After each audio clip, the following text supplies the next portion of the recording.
Hey everyone, Dr. Frunkey here with an extra special double unboxing video on some very special Koenig knives. If you've read the title, you already know what to expect, and if you follow me on Instagram, you may have already seen the live unboxing video that I did there first.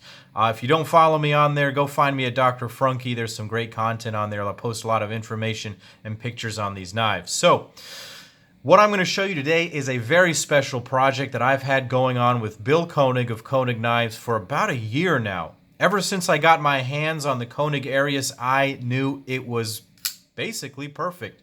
It's one of my absolute all-time favorite knives. My final diagnosis was, it's so good, I bought one. And in fact, I did. And at the time, I was talking with Bill about a custom order. At that time, Bill was taking custom orders. I don't believe he's currently taking custom orders anymore because he got overwhelmed with the size of the business, but he may transition back to that at some point as he gets more manpower in the company. In any case, when I placed the order, it was sort of a thing that he was not set up to do. He wasn't going to be able to accomplish it at that time, and so we came up with this knife, actually, the Frunkarius, as sort of a placeholder almost. But I hate to call it that because this knife is so special by itself that it's totally just grown on me and become one of my favorite knives ever. It features an XHP blade with the DLC finish, mirrored flats, DLC lock side, carbon fiber show side, and the green accents right here. The action is unbelievable on it. The detent is so crispy, and I think that this knife is better than most of the knives that are currently available on the market today if you're looking for a high-end folding knife. I'm not lying. This is just an incredible piece. But now Bill has been able to complete the project that I had envisioned from the beginning. And so without much further ado, I'm going to go ahead and open both of these beautiful boxes and show you what we have inside. I want to give props to the Koenig Knives Company for always having an excellent presentation. We'll start out with the Arius here. It's got this Koenig sticker and the certificate of authenticity where it says it's an Arius with XHP and titanium. It's number 1 of 1, and it was born a couple of days ago as of me making this video. And so it comes nicely wrapped in this microfiber cloth, and here it is. Absolutely the most spectacular Arius I think I've ever seen. I'm just going to give you a quick overview here and show you some highlights. Some special things that you may notice are not present on this knife. And then I will bring out his little brother, but really this is his older brother by one day. This is the Mini Goblin in M390 and 6AL4V. This one doesn't even have a serial number. This one basically doesn't exist. This is a total just special one-off right here. A Mini Goblin, and you can see right away that these two knives are most certainly siblings. They have some very characteristic family features right here.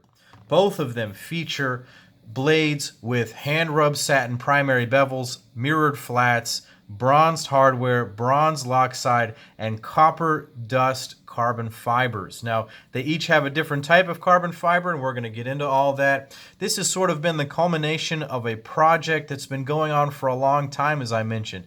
And as I've gone through this hobby, I've been able to figure out how to source some materials, and these things are starting to come together. If you follow my channel, maybe you saw the Gareth Bull Shamwari that I showed earlier. This one features some copper, some bronze dust marble carbon fiber from my pal Carbon Plate, the Russian carbon fiber manufacturer. The guy made this carbon fiber sheet that you see in the video, as well as the carbon fiber on all of the Koenig knives at present, including this copper dust carbon fiber. What I did early on in the project, I was able to source this copper shred carbon fiber from an American company called Composite Craft.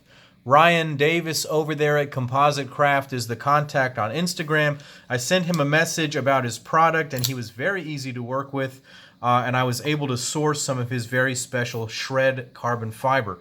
And it's generated this amazing pair And so we're going to do a bit of a showcase on this knife, and we're going to do a bit of a breakdown on the Mini Goblin, at least some first impressions, because I really just got these knives today, and I wanted to show them to you guys. So let's go ahead and get some vital signs real quick, at least on the Mini Goblin. This is a knife I haven't featured on the channel before, and I wanted to get the specs myself. 3 inches on the blade, about 7.1 inches of overall length here, about 4.1 inches of handle length, maybe, yeah, 4.1, with about 3.9 inches of effective grip area right there. The Arius does not change in any significant way in terms of its blade length being 3.5, its overall length being 8.5, the handle being 5 inches in length, but now, if you'll notice, the flipper tab is missing, and so the effective grip area has been increased to just over 5 inches. That is an extremely special addition to this knife. It is the very first of its kind to be featured from the factory, and I'm very excited to show this to you guys as we showcase these knives. So, plenty of you guys own these knives, but I wanted to bring out another couple of knives for a size comparison. As you can see here, there is a paramilitary 2 and a para 3. So you can see the Arius is essentially the same size as a paramilitary 2, and the Mini Goblin is the exact same size as a para 3. And so it's amazing to me to see the extra bit of blade that you get with the Arius. You get more blade on the Mini Goblin right here, and just very, very similar overall sizes, so a very excellent size comparison going on here. I also just want to go ahead and bring out the old Arius right here, because this is not necessarily a size comparison, but rather a shape comparison, because I mentioned a minute ago that the flipper tab has been removed from this new Arius, and I wanted to show you with the stock profile of the Arius right here with the flipper tab. So you can see it cleans up the lines, in my opinion, and it generates a new area where you can hold the knife, and we're going to talk a little bit more about it. So let us go ahead and break these knives down anatomically. I mentioned this Arius. I'll go ahead and start with this because I'm most excited to talk about the changes here. Up front is this blade of XHP steel. It's done in this hand rub satin with mirrored flats. One of the extra things that he did for this knife, obviously, is the no flipper tab. But because I wanted it to have no flipper, as you can see here, I knew that I was going to be spider flicking the knife. The reason that I wanted that is that's one of my favorite ways to deploy the standard Arius. The flipper is excellent, don't get me wrong, but I felt that the flipper was not ideal from the start. The lines didn't flow with the rest of the knife, in my opinion, and that upward angled flipper was actually very sharp on the early Arius models, and they had to increase the radius, and it was never quite the best flipper that it could be. As a matter of fact, Bill may change this again in the not too distant future based on his success with the flipper tab on the Mini Goblin. So I just wanted to get rid of it altogether. And that meant that I was going to have to spider flick the knife basically every time I opened it. It's really not the best thumb flipper knife, and some of you may ridicule me because I made a knife more difficult to open technically, but I enjoy opening it with the spider flick, and so to accommodate that, to make that a little bit nicer of an overall experience, he added a very small micro bevel. Let's see if I can get the camera to focus in there. Around the opening hole, there is a chamfer around the radius, around the diameter, what am I saying? The circumference is the word I'm looking for. Come on, man. Of the opening hole right here. And so it smooths it out a little bit, and it makes it a bit more comfortable on the hand. The standard models have a very flat, straight, 90-degree angle around that, as you can see there.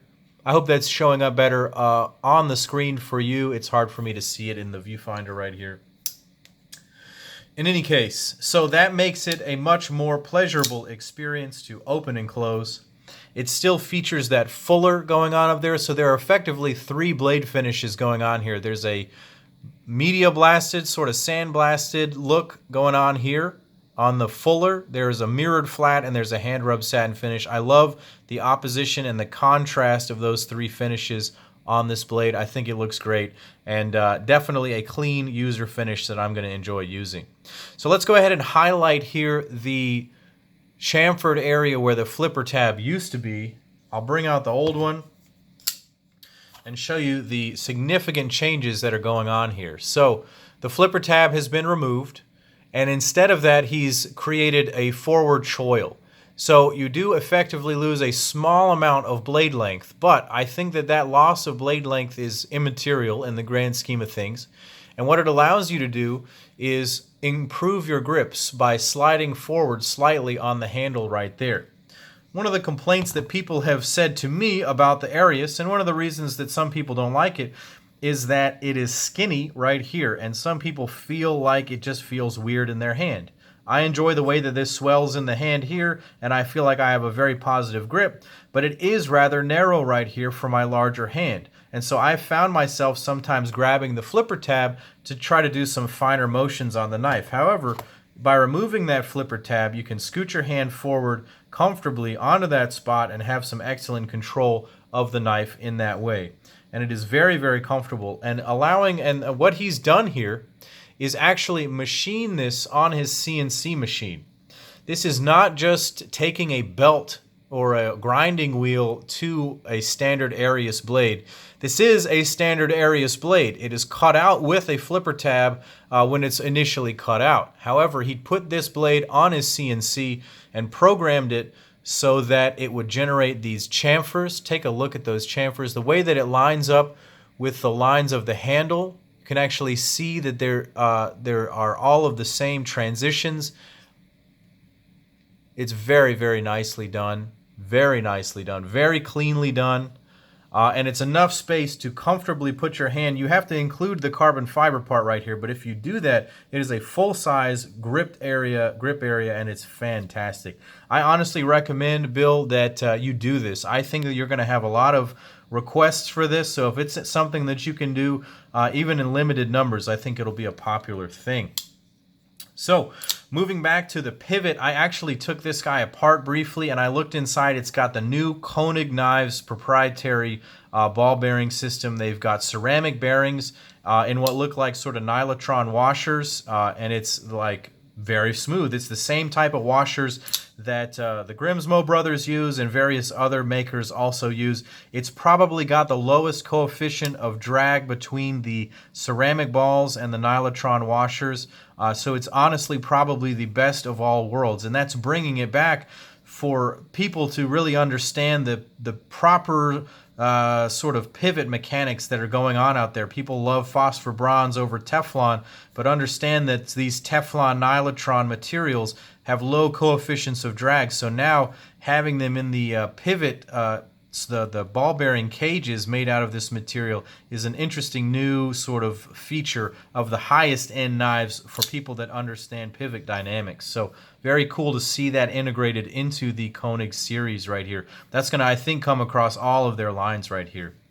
The pivot is done in steel, but he did it, he flamed it for me so that it is bronzed to match this absolutely spectacular scale. So let's talk about this. This is copper shred carbon fiber from Composite Craft. Copper shred carbon fiber is not the same as copper dust carbon fiber. This is copper dust carbon fiber, where it's more of a traditional woven pattern where dust is mixed in the epoxy. This is actually shredded pieces of carbon fiber as well as pieces of the copper. And so structurally, this is not going to be the same strength as a true carbon fiber, but the actual epoxy and the resin and everything is strong enough to function as a scale material here. However, it's not going to be good for saying maybe building your rocket ship. It's not that type of structural carbon fiber that's super rigid like these can be. Now, you don't have to be ultra rigid in order to have a knife handle right there. Understand, you don't have to be hyper rigid. Carbon fiber is stronger than you could possibly ever need a material to be for a knife handle, and so is this material right here. This has been proven time and again in many knife builds. So very, very beautiful material. What I wanted to experience was the fact that these Koenig scales use a thick piece of the carbon fiber, and so it's a thick cut, and I knew that this has a lot of depth. And so as I bring it closer to the camera, I hope it focuses appropriately and shows you that there is a depth to this carbon fiber. If you go back on my channel, My Jason Guthrie Scout initially featured this copper shred carbon fiber. It is a beautiful material. It functioned beautifully on that knife, and it is absolutely amazing right here as well. I was very happy to get this on this knife. I no longer own that Jason Guthrie. I have the new Jason Guthrie with the carbo quartz scale. That one is actually out with a friend right now, so I don't have it to show you. So, the other features are fairly standard. Arius fair here with a bronze titanium lock side and bronzed hardware and back spacer. This one has been significantly internally milled, and it keeps the weight to about 3.9 ounces, so very, very lightweight for what's going on right here. Let's go ahead and feature this knife as well, the Mini Goblin. Let's break this guy down anatomically. Haven't had this one on the channel yet, so it's so exciting to do a double feature for you guys. This is great. So up here we have this blade of M390, this beautiful Wharncliffe. This is sort of a polarizing knife. I will say this knife is not really as beautiful as an Arius, but what it is very unique, and it's born out of a friendship between Bill and Edison Barajas. Edison Barajas is the owner-operator knife maker who goes by the handle Shark Knife Co. You can find him on Instagram as well. He makes some of the most spectacular high-end pieces that fetch thousands and thousands and thousands of dollars at custom knife shows, and deservedly so. They're incredible pieces, but the Goblin, the Mini Goblin, is based off of his Goblin model. There will be a larger Goblin from Koenig. There's a larger Goblin that Edison makes, and then he makes smaller ones as well. This is the Mini. This comes in with that 3-inch blade of M390 steel. This features the same mirrored, let's see if my camera will focus, mirrored flats and hand-rubbed satin bevels. You can see that it is hollow ground, and it is a very, very, very slicey little knife. I took some magazine paper, and it just pierces right through and just kind of dances right through it. Very nicely ground to slice things beautifully. It's just an incredible little slicey blade, and it's small. And so this is going to be one of those knives that I feel like will not have a lot of scary factor. It kind of looks like a little fish almost. I don't know how to describe it, a little shark. It doesn't really look quite as threatening as some other ones. Even though it's a bit stabby pointy, it's got sort of a cuter look to it. I don't mean to play it down, but I mean that in a very positive way, that it's going to be more people friendly than perhaps even its larger brother right here. This is a fairly imposing piece right here. Moving back to the pivot, this also features the new ceramic bearing system. This has steel hardware that has been flamed as well. This features titanium hardware on the back, a titanium back spacer, and bronze anodized lock side right here. So I wanted to just show how these two knives look together. My hand oils are going to make these things not look quite right in the light, but if I were to wipe these down with alcohol, they would be matching. Really, really beautiful pairing of the colors going on here. The bronzes, the silvers, the coppers. These guys over at Koenig Knives know how to make a knife, and they absolutely nailed it with both of these. I'm really happy to bring this video to you guys to show you these two knives and to be able to highlight them for an extended period of time. Here we are going up on almost 20 minutes of video. I knew I was going to need some more time. I'm absolutely thrilled to be able to show these to you. You will definitely be seeing more videos featuring these two. I'm considering doing some new video series where I do some highlights of some of the knives in my collection and sort of changing some of the content that we have going on here because my tastes have been changing. I think that some people have commented that I'm getting into higher end knives and not doing quite as many production knives, and that is the case on my channel. And so I'm going to be transitioning in that way. I hate to use that word, but I want everyone to keep following and just have fun. I want everyone to know that I do this out of just pure fun. This is my collection and what I'm doing, and I like to share it with you and educate people and just make people happy with watching some quote-unquote knife porn. So go ahead and click like and subscribe to my YouTube channel here if you're not already subscribed. Definitely go get Instagram, download it, and follow me at Dr. Frunkey to see more pictures and get a lot more information on all of the knives you see featured on my channel. Go ahead and follow Koenig Knives. Check their website out at koenigknives.com so you can learn more about these two knives. I'll provide some links down below for some more information. Thank you guys for watching, and as always, this is Dr. Frunkey saying take care.